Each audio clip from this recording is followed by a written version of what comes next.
They're cleaning up in Orange Park. Violent storms toppled trees onto main roads. This is one of the best visuals we've really gotten of how bad the damage is around here. You can see here's a guy climbing on the tree.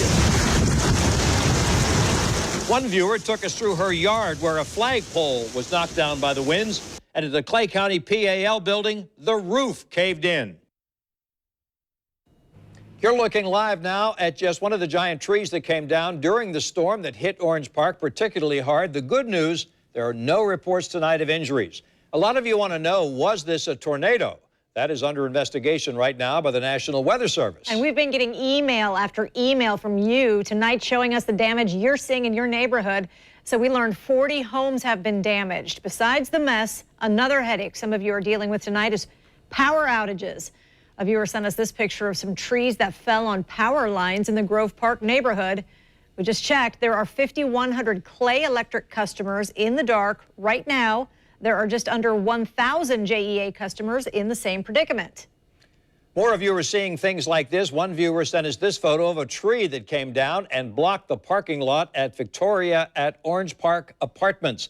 And some of you even saw hail today. One viewer sent us this video of that pile of hail along Wells Road there in the grass. Our coverage begins tonight with Channel 4's Ethan Calloway, who's been speaking with so many of you who saw damage. Ethan? Well, this is at a home on LaContina Drive where you can see not one but two cars were damaged in this storm today. Take a look at this. A large tree from what looks like the neighbor's yard fell over onto these people's two cars. That's a Toyota Corolla and a Volkswagen Passat here doing some significant damage.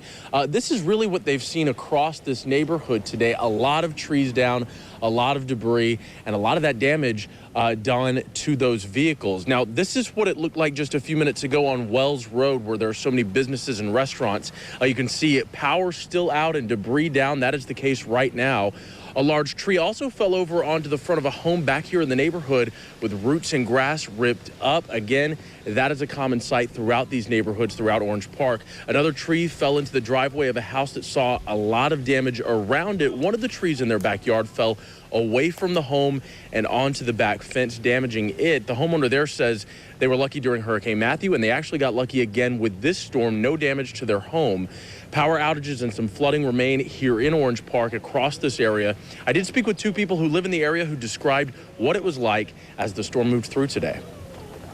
I was just coming home from work, and by the time I got to Wells Road from Blanding, there were branches all on the road, and it looked like a war zone. And the closer I got to the neighborhood, there were trees down everywhere. I got here to make sure that they were home okay. I heard a sound, it was a boom, but it wasn't the same sound that I heard when that tree fell, and that was next door. This is the tree in my own yard. And the one in the Hurricane Matthew was louder than this was.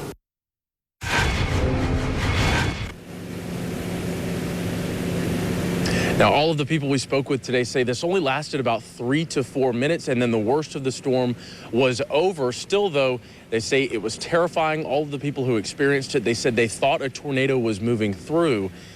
As we mentioned, a power outage is still a major problem here in Orange Park. Out on the main roads, though, traffic lights that we saw are working. We are live in Orange Park. Ethan Calloway, Channel 4, the local station.